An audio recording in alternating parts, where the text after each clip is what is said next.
Hey everyone, this is Ash and my good friend Soren, and going to be doing something a bit different with recording an audio podcast. And Soren, what is the name of our podcast? The name, have we decided on the name yet? Look, we were debating a few things, and I think we've settled on between two login screens. It was only fitting because I guess listening to us, it is like listening to people chit chat about meaningless things between waiting to play something or do other more important activities. So I thought the name is fitting for our show. That's that's a very fair name. Two between two login screens. I think that was my favorite one out of the names as well. So I think that's the one we're gonna go with until we maybe find a better name later down the track. You know what? It's 2024. Do whatever the hell we want. We can rebrand, confuse our viewers even more, maybe get more viewers. Who knows?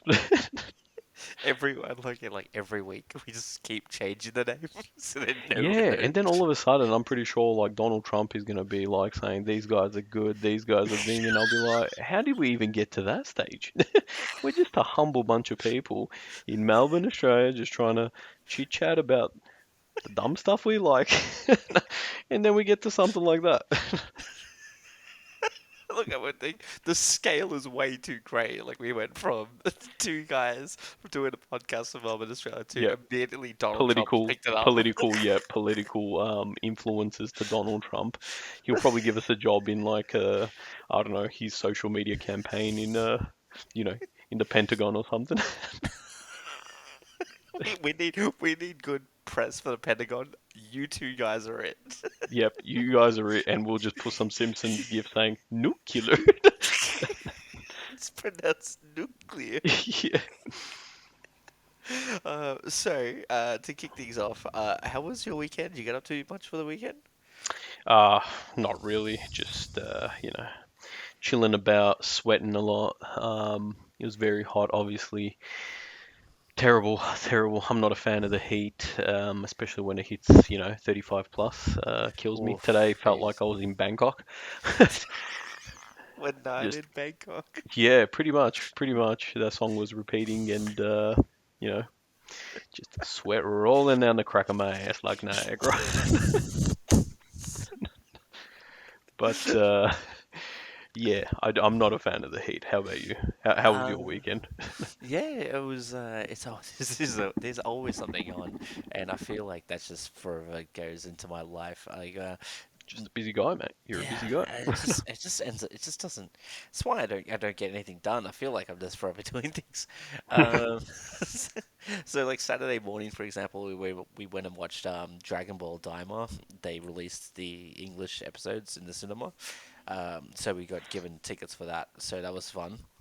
Um, then we played Pokemon for the weekend because it was Safari Zone on Pokemon Go. So the whole weekend we've been playing Pokemon.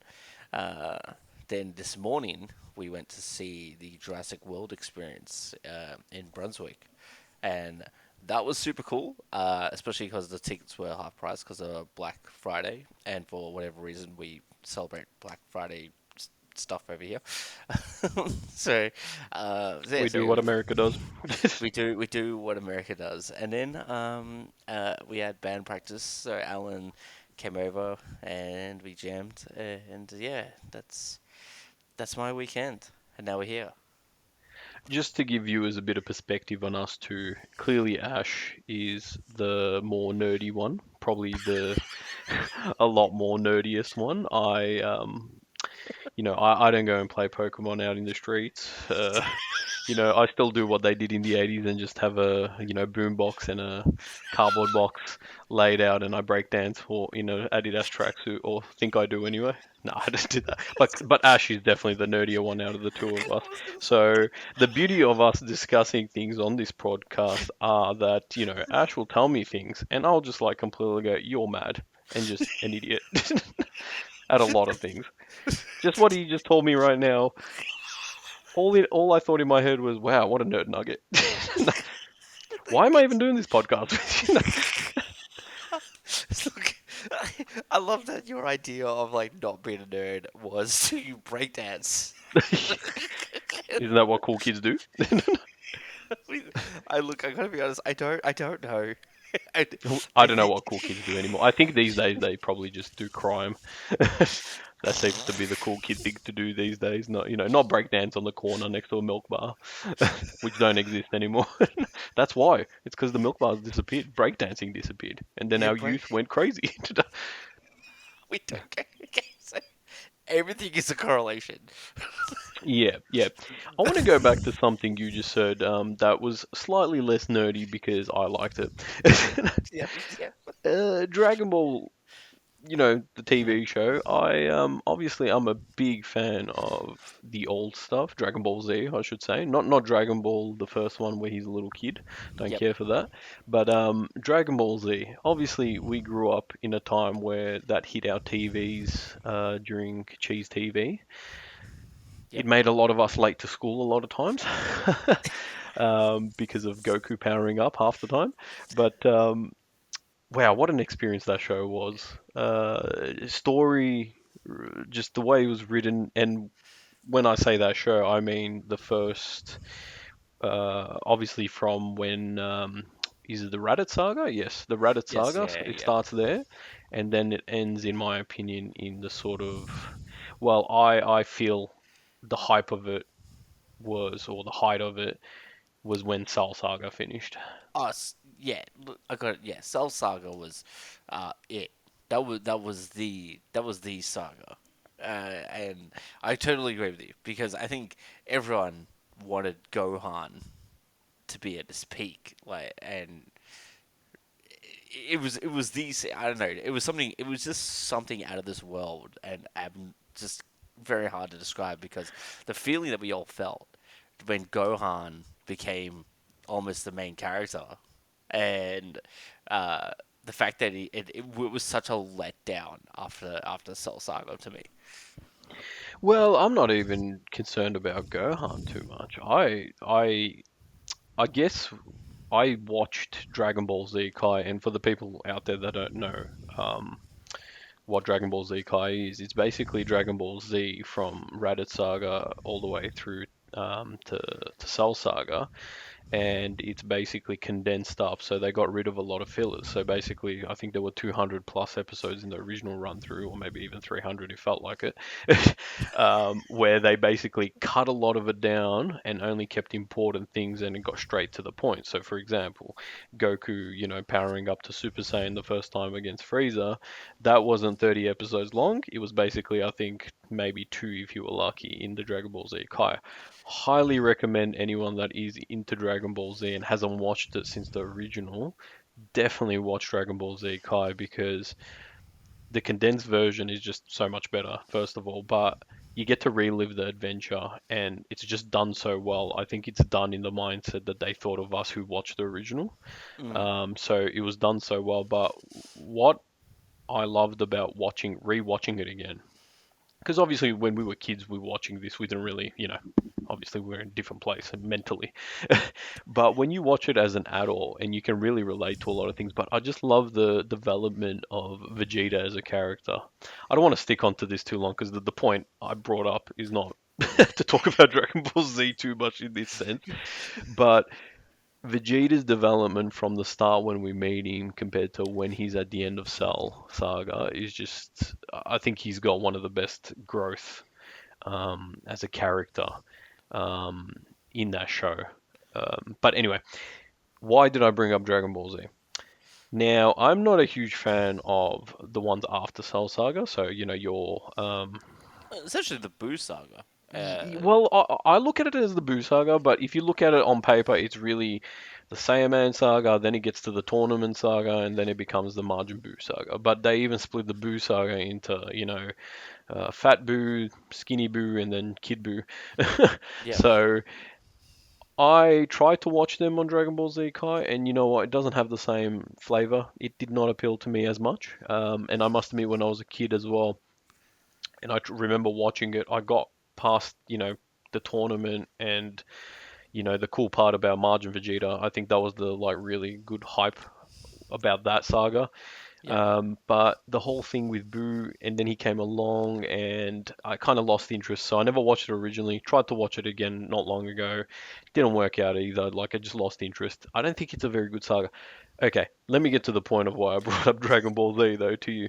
Clearly, you still watch it, the new Yes. stuff. Now, I've tried watching here and there randomly the new stuff, and my God, it is confusing as hell now. There's all these crazy characters that are like, you know, the power on them is just ridiculous. Especially what's his name? You know, the cat guy. He's a Barris.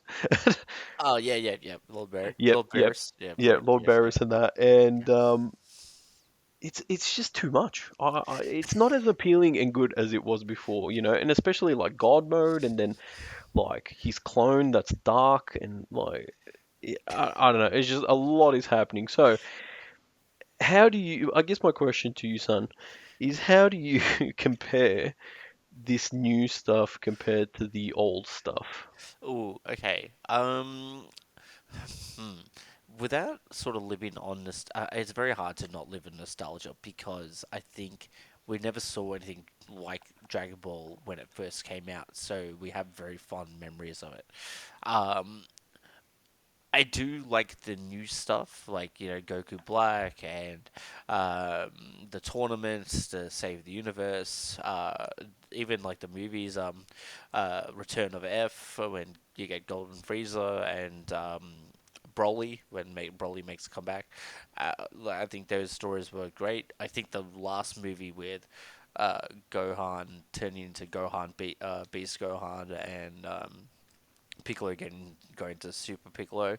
Uh, I think that movie was a bit of a letdown because the story was bringing back like Cell was just an awful way to do it, especially like the way they did Cell as well.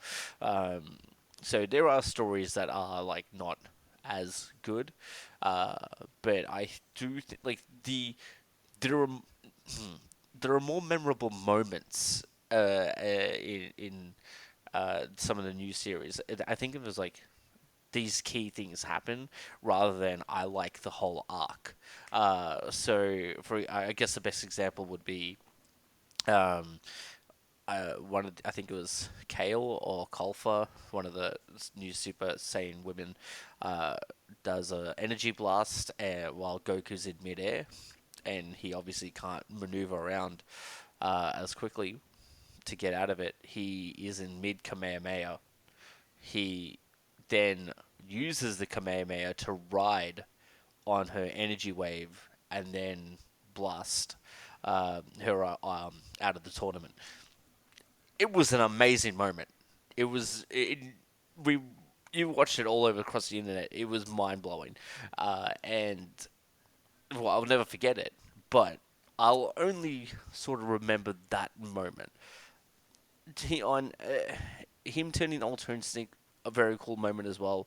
But that's what I mean. You remember these moments and not necessarily the whole story or the whole arc. As as when we did Namek Saga or Soul Saga, you Well, remember a lot of it.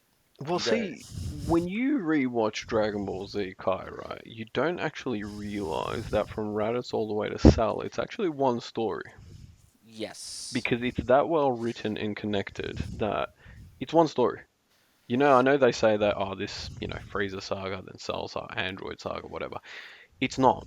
It's really one giant story rolled up into all these, and it's connected so damn well. And that's why, like I said, with Vegeta just being an example, his growth in it, you can see, especially when you watch it again and go, wow, look at when we started with him versus when we ended with him. But Yep. like, that's the whole story. Anyway, I think the problem with a lot of these things is they need to let it go. It's too much now, even with Pokemon. And see, I brought up Pokemon because I know you're a big fan still of it. And I thought they should have stopped making Pokemon after Red and Blue, which is very long time ago. No one cares for these new Pokemon. Come on, man. you mean the games? Obviously, you mean the No, games. I mean like they should have just shut up Oh, shop. and They should have just said, "We've made the perfect 151. There's nothing left for us." That was the studio. There's nothing. basically There's think nothing left. think of it this way. I'm basically in Japan. I'm the head of the Pokemon studio because I don't know who owns it. So we'll Game just say Freak. Yeah, go on. Yep, Game Freak. whoever. So I'm Mr. Pokemon, and I walk in and I just say, guys, we've hit perfection. There is nothing left. We cannot go further.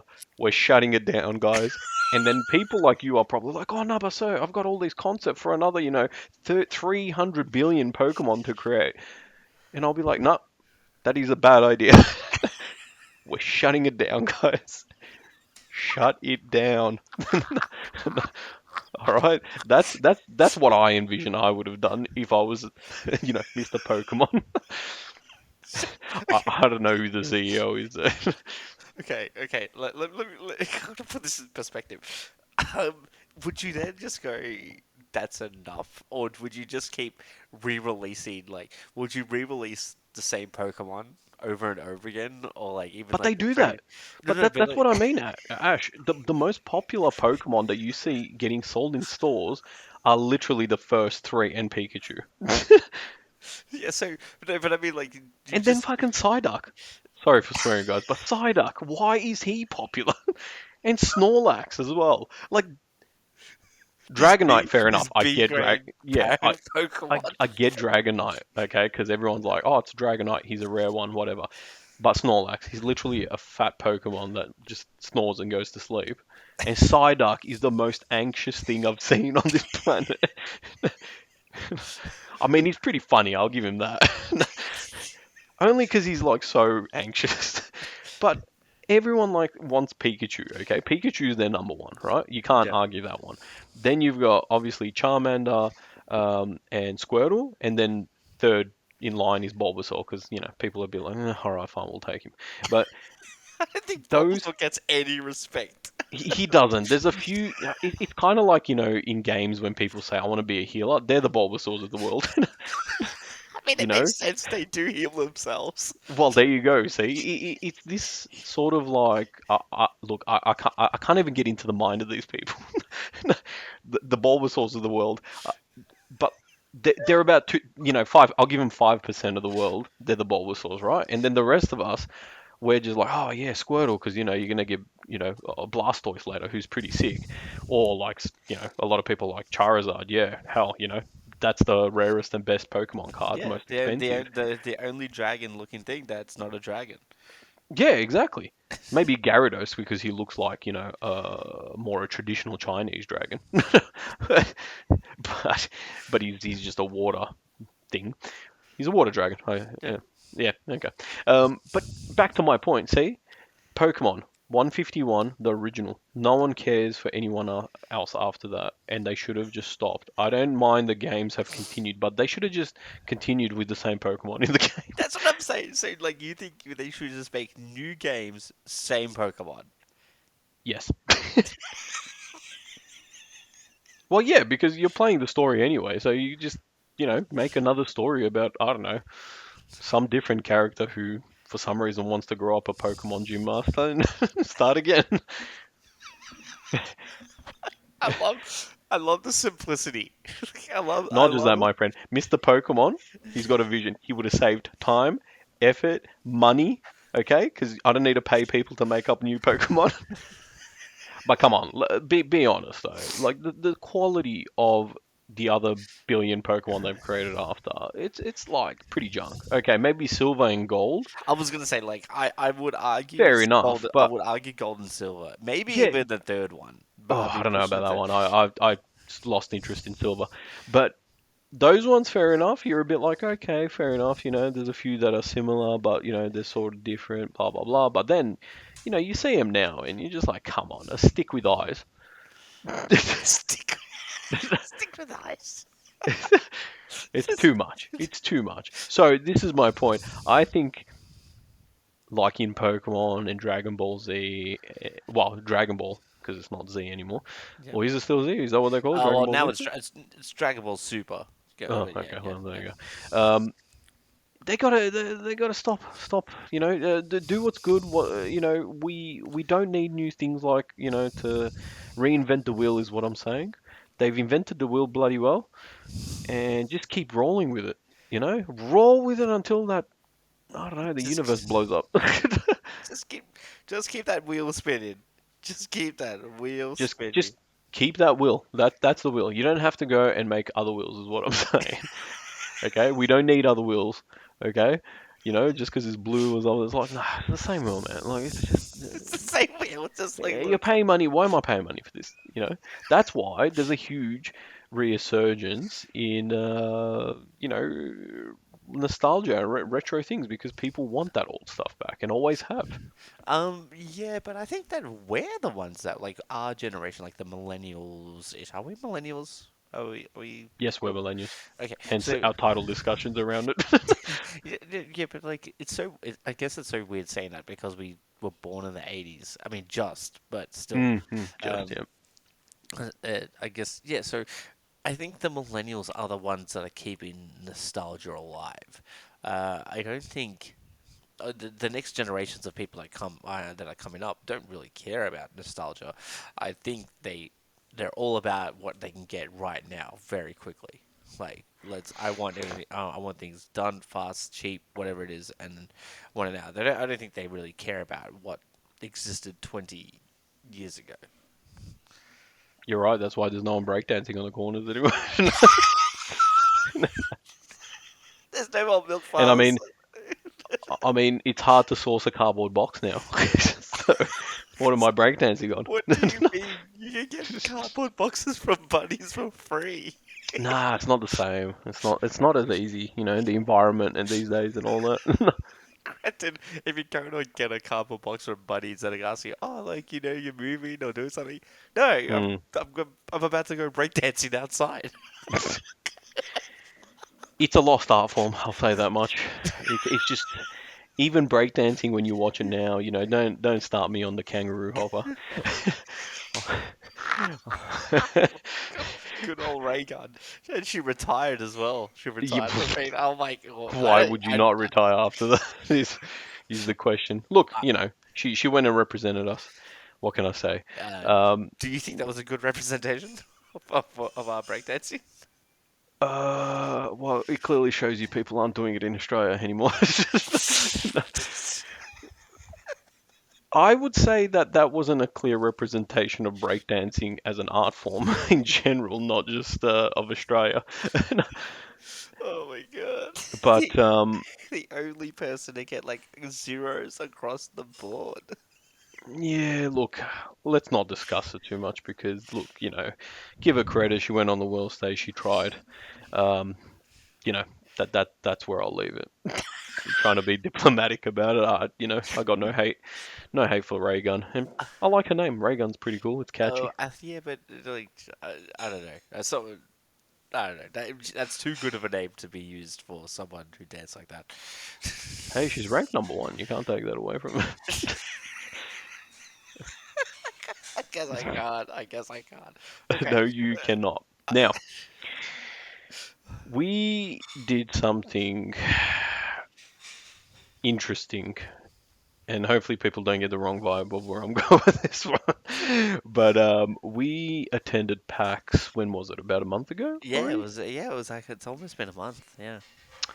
A month ago. Now, this was my first PAX. Obviously, Ash, being a nerd nugget,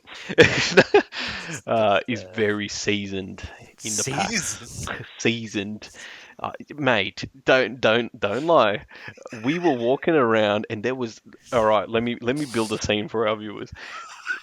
Okay, close your eyes, everyone. Now imagine you're walking in this giant like Walmart, Costco like building. Okay, it's called the Melbourne Exhibition Centre. For you people that have been there, you know it. If not, it's a giant like two, three Costco's together. It's huge. Well, feels huge to us in Australia anyway.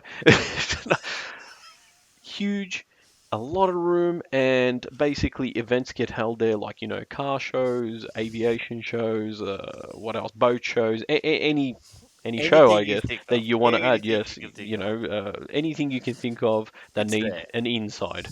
And then it's an exhibition, obviously, so people can go. If you're going there for the boat show, you look at boats and be like, oh, I want to be on this one. Cool. Anyway, so we're walking around, Ash here is walking around where I'm following him. There's this crowd, and I swear, every 5 seconds, there's a, oh, hey Ash, how you going? Oh, hey, whatever. And then like all these discussions. I'm like, mate, I've known you for a long time, and I swear to God, you don't know this many people. Like I know for a fact you don't, but here, this is your domain. PAX is your place. You are the ruler. You are the king here, my friend. You know? And you're like, oh yeah, that guy over there, he'll help us with like a secret badge. And then you've got the down low, and then oh, you know what? You don't like I said, don't take any, don't be humble about it. You know you're very seasoned here.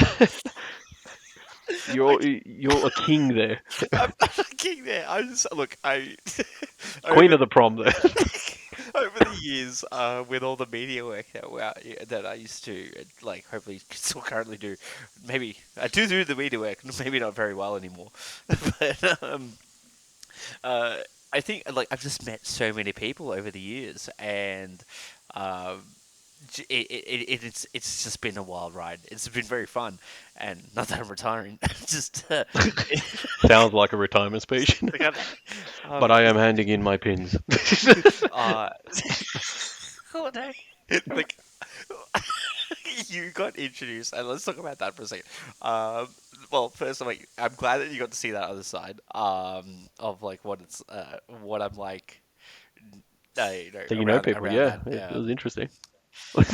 It was very, it was very mind opening. You were like, oh my god, this is like, uh, Well, I like, was there's more definitely the than five outcast there people for that sure actually. that day. Yeah, I was like, wow, he knows more than the Hampton Park boys. But yeah, it was I was definitely the outcast that day. Like I said, this was my first ever PAX, and I had a few people tell me that, I'd really enjoy it because, it's a lot into gaming and stuff, and, there's still a bit of Comic Con like aspects to it where people dress up. Boy, oh boy, were they wrong. It is a very different thing. Maybe it was like that 10 years ago, but You're not okay. You're not wrong.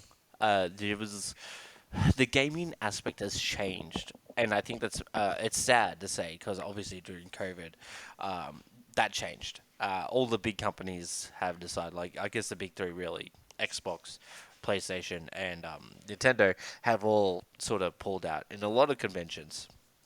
In different ways around the world, and they're not doing it so much as so you're then trying to get like the actual game developers to then invest in the space that hopefully people will buy into the game as well. So it, it has been very tricky to do after COVID.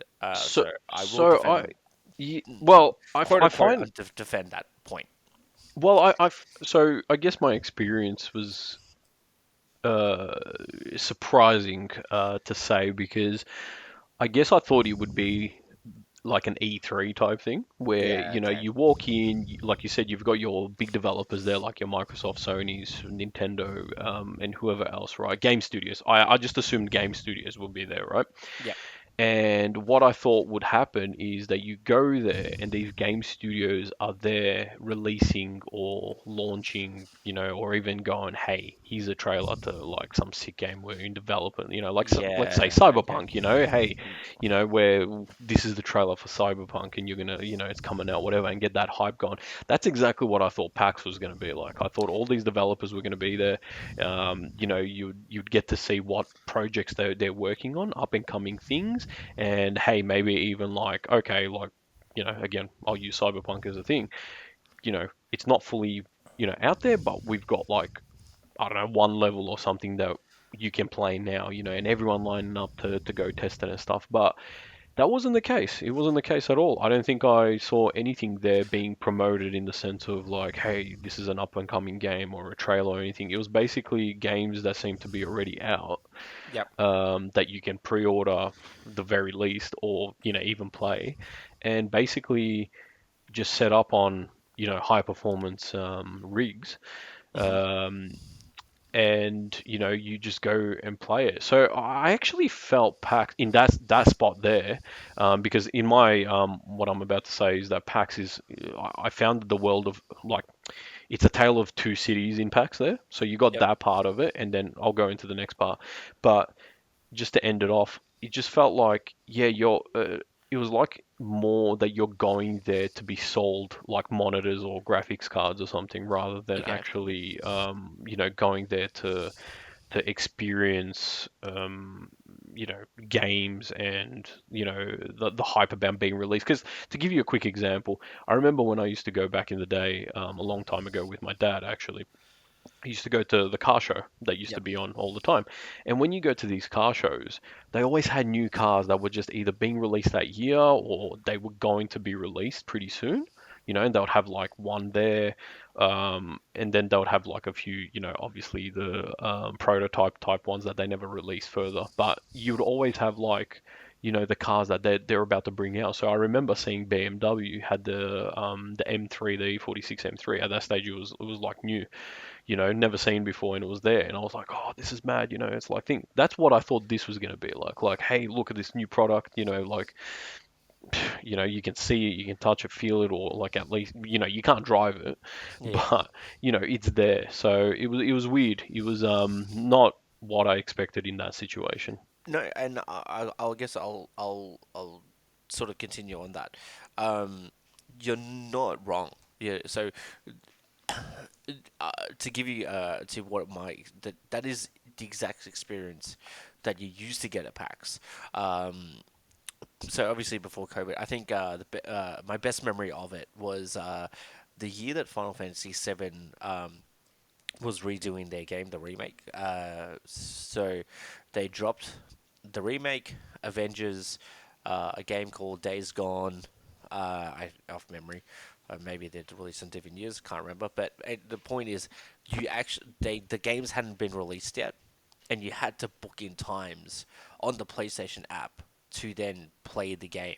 Yeah, which, And see, that's what I'm talking about. That makes sense. That's an experience you'd want, if especially if you're paying so much money to go to an event like this. yes, so and that's why I say, in defense of like PAX slash the Australian company that sort of looks after it, that no longer exists because of the fact that they don't come down anymore. So for you, it was a different experience because you've never I guess you never had the past experience to sort of go, oh, it's wildly different.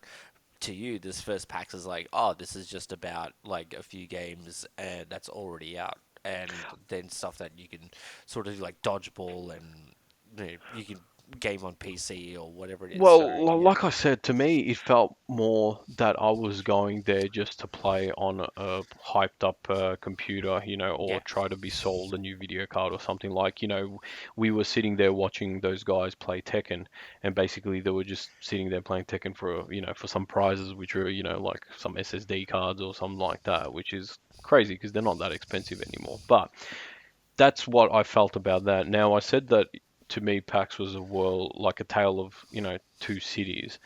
So the second part of PAX, which really is that, no, no, I'm not even talking about the pins yet. That one I'm saving for last. No, it was the fact that I was so surprised that the board tabletop games, as they're called over there, yeah, yeah, yeah, yeah. so you're like, for our viewers that don't know really what tabletop games are, but your Dungeons and Dragons style games, any card game that basically any manual game that requires either imagination or manual work. So nothing on a computer, anything like that. Just basically like a board game, but um, different.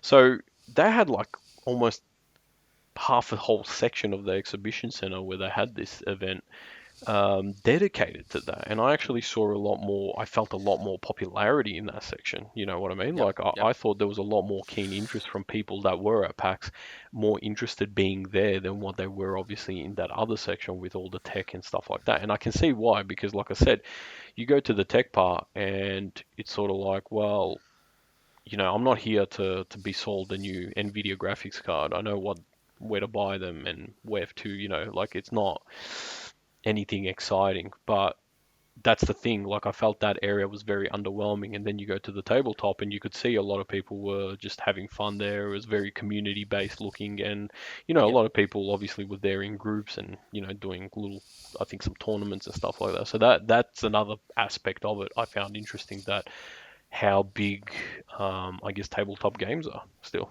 Yes, PAX does get very heavily behind tabletop games. I mean, hell, I don't know if you saw it, but there was a merchant or a merchant of some sort. I can't remember if it was Good Games or someone else.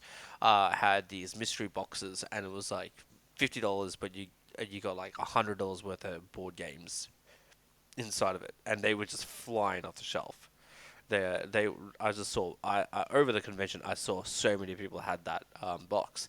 So yes, board games are again not wrong. Board games are a huge thing for PAX. Mm, mm. Well, yeah, that was interesting. I thought that was I didn't expect it. I guess that's why I found it interesting. But let's go to the thing I found most surprising and Your favorite interesting. section of PAX. So, for anyone listening that has never been to this event, boy oh boy, strap yourselves in, because there is an underworld Strap yourselves in. of I can't, I don't even know how to describe it, but it's like basically an underworld, underground, like you feel like it's illegal black market type stuff going on, but it's not. It's totally legal, by the way. It just It actually feels like should. it. It just feels like you feel like, what am I a part of? Like this hidden underworld scene going on. So let me describe this to people. So at PAX, and maybe you can tell us how he got bigger, because you obviously have been going to PAX for a while, so you would have seen this develop over time. But Well, I want to there's get the your perspective first, and then okay, okay. I'll tell So this. so for the viewers, there's these things called pins. Okay, so you might ask and go, well, what do you mean, Siren, by a pin? Well, let me tell you. You know those pins, I guess, that like you put on your jacket or whatever, and it's, I don't know, let's say a smiley face or a thumbs up or something, just to give you an example, and they're metal, they're usually a metal pin. So that's the pins that I'm talking about. Something so simple that you'd go to Zing and buy, Yeah. one, two, maybe three pack for $10 or something, right? So these pins are godlike in the aspect of packs.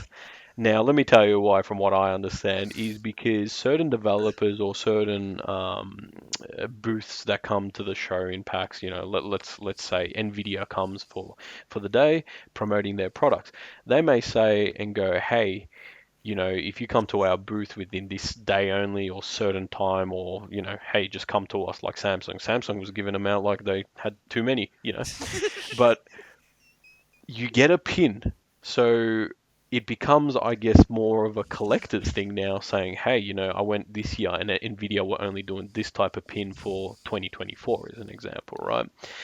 Now, imagine this has been built up over years and is some crazy, like I said, underworld, like it's its own world. Like everyone that goes to PAX, that the pins are more important than anything that's there.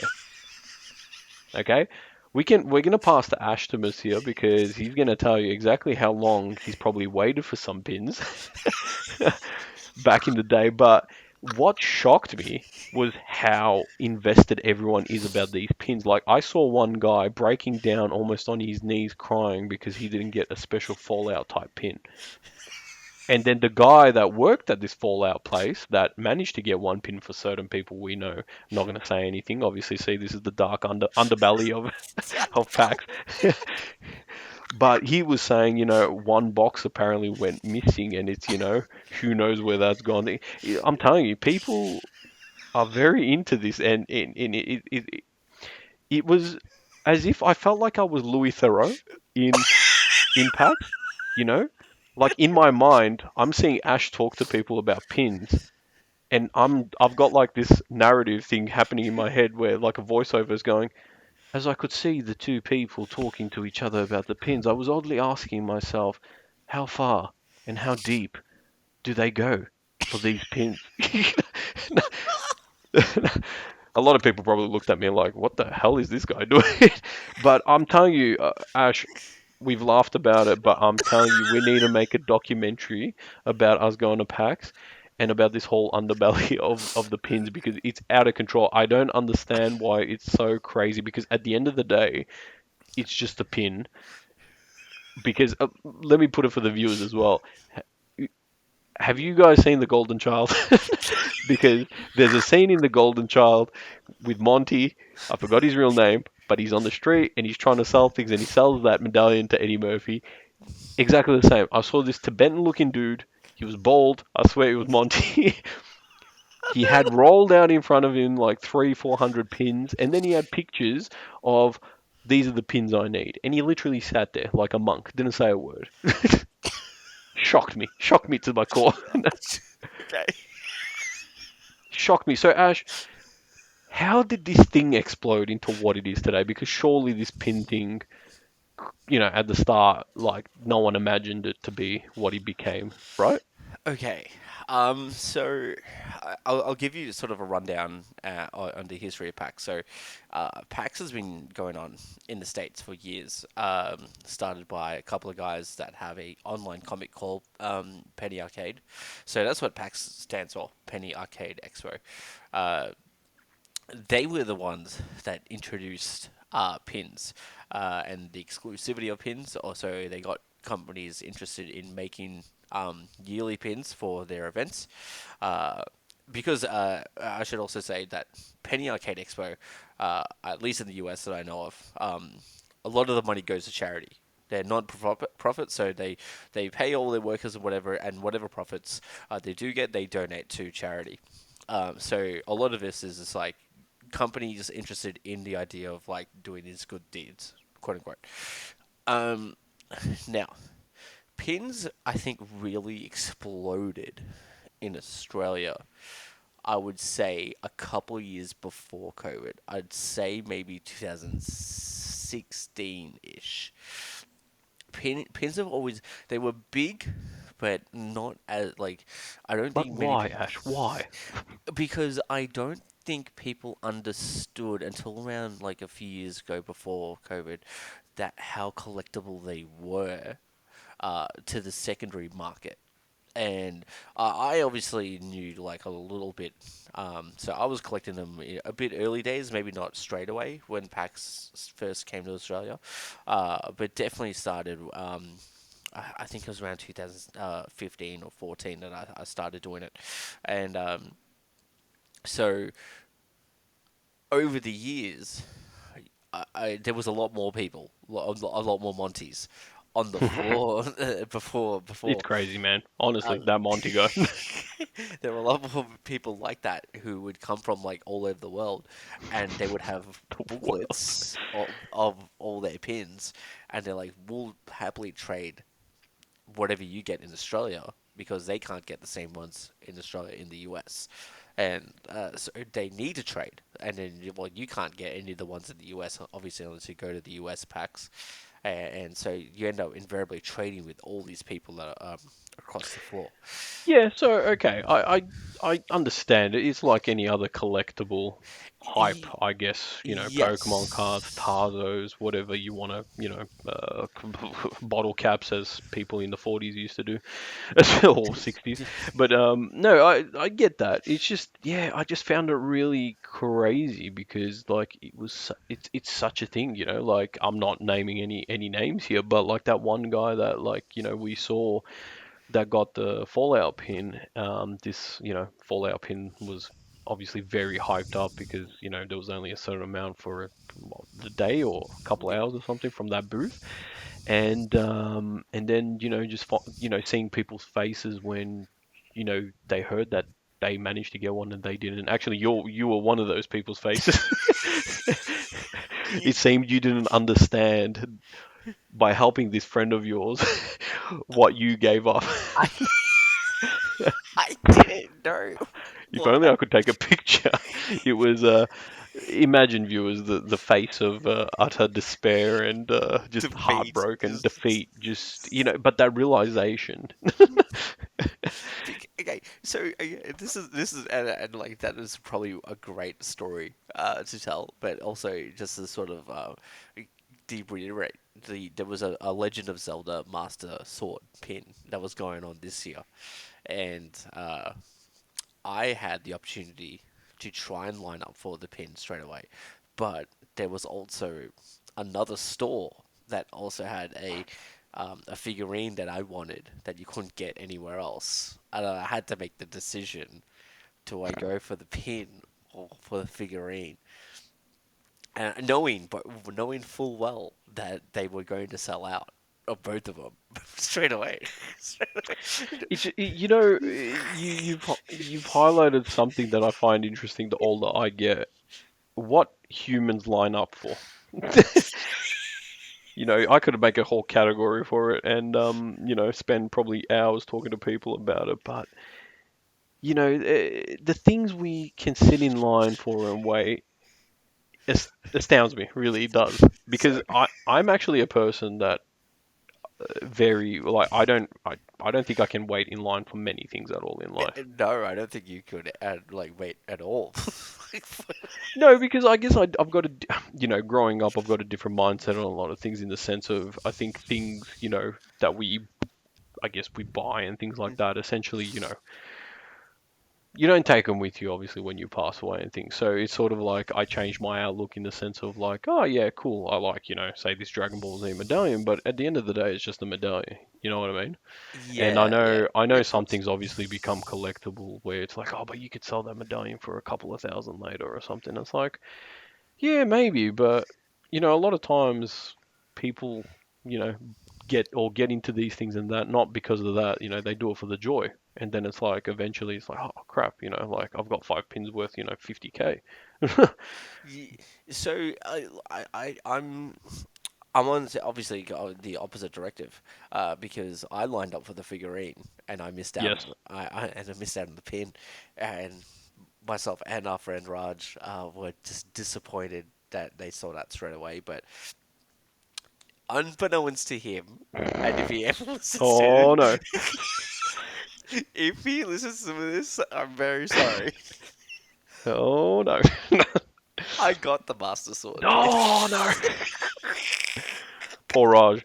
Now see, I know the man as well, and he's such a nice guy. Poor guy. That's all I'm gonna say. He's poor guy. I got the Master Sword pin by trading my Final Fantasy pin that I didn't really care for because I'm not into Final Fantasy 14.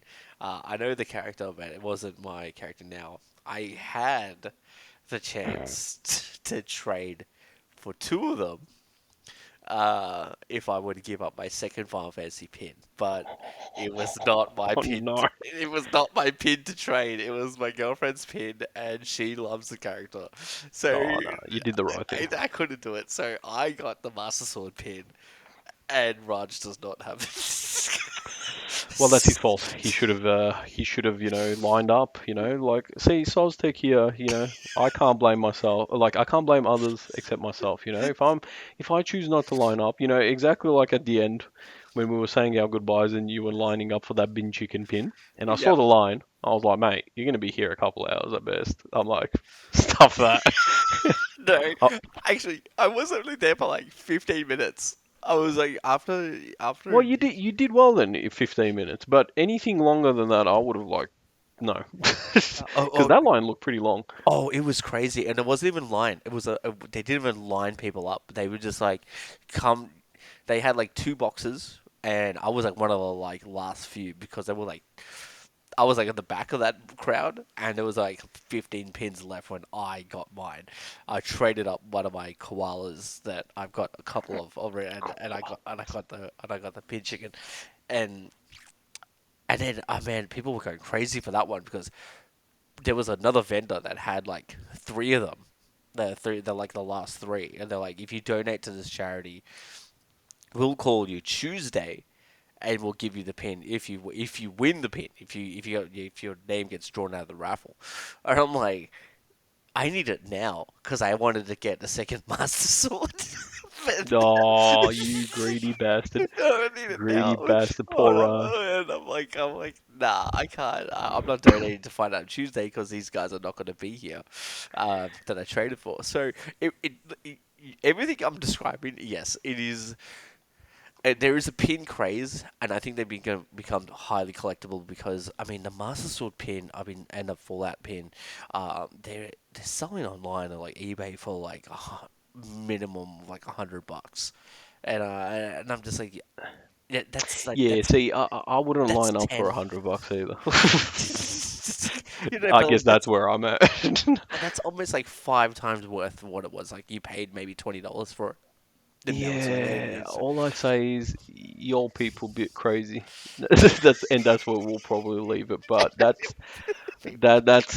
was my experience of PAX. Would I go again? Perhaps maybe to film that documentary that I'm saying. I'm But what I'm I'm thinking we telling should do you, that. I'm thinking we should do that. mate, we if we're doing that, and for the viewers out there, listen up because we're gonna have a limited edition pin for our show. It's gonna be the hottest thing. Donald Trump is gonna have one as well.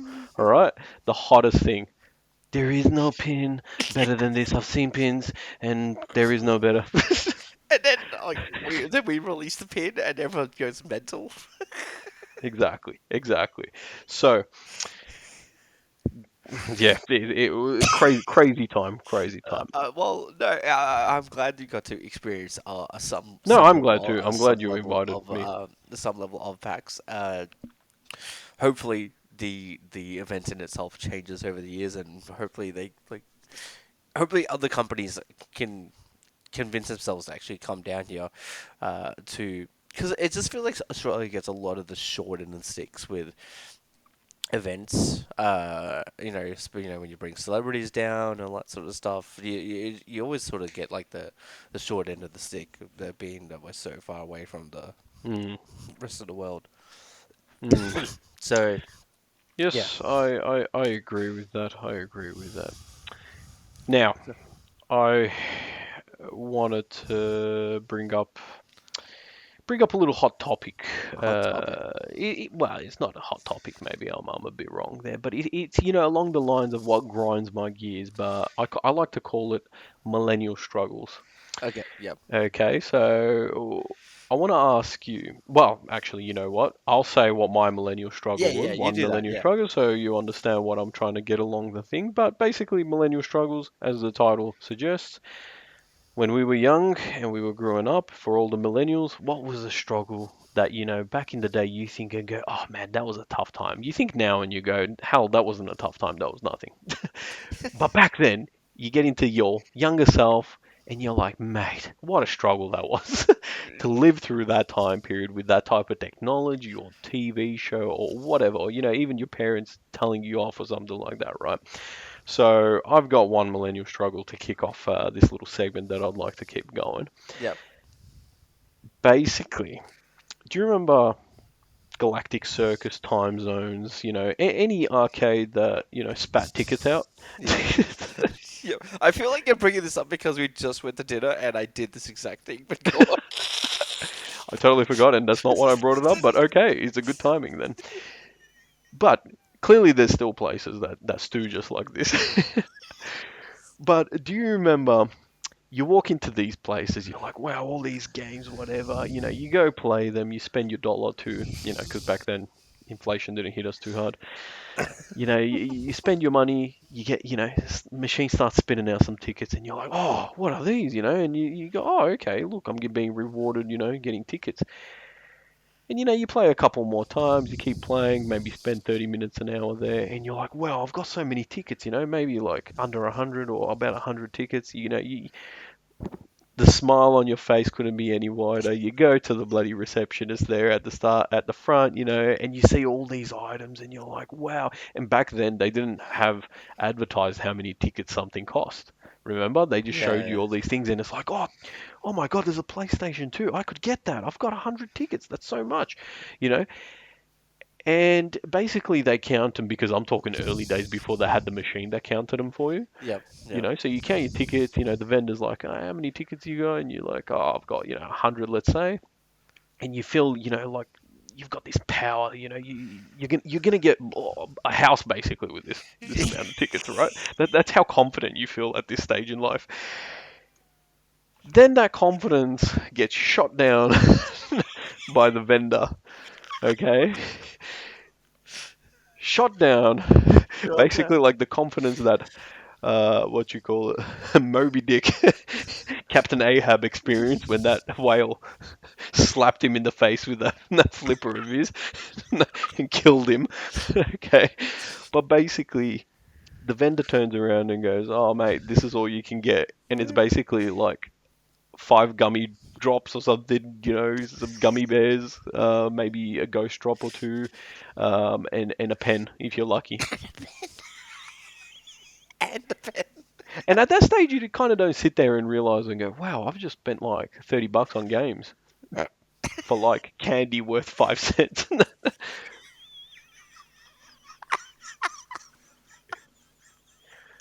I bring this up, Ash. You laugh, but it scarred me. That's why I brought it up because it's still to this day I think and go, man, they really killed us. They literally just, bent us over and just said, boys and girls, you're in for a ride today because you are not getting that PS2 that you see up there. There was no PS2. I'm pretty sure it was just the box. You know why? Because no one ever had the tickets. And then you learn, and it's like, oh, how many tickets? And they're like, oh, just 10,000. And you're like, oh, 10,000. Let me start calculating how much money that would be. And you learn that you could have bought 10 PS2s before you even got to that stage of tickets. So that's my millennial struggle. As you can see, I still struggle. Yeah, I was gonna say, have you been to Thailand since? Or Mate, I go to therapy every week talking about it. Nah, we shouldn't laugh about that, but it was a struggle. It still is a struggle. And but what about you? Tell me well, something that hurts you, just like it hurts me with that one.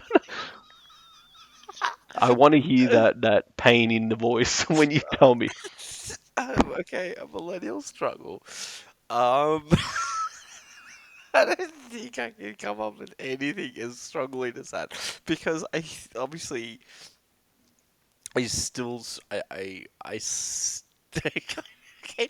I still struggle with that because Well, there you go. So it's not even a millennial struggle still. because not only were we ripped off as kids, I feel like we were You're ripped off. still ripped off as I'm an adult still now. ripped off. I'm sitting on like 27,000 tickets. Well, I would say shame on you, Ash, because you're older now and you should know, but yet you still get ripped off.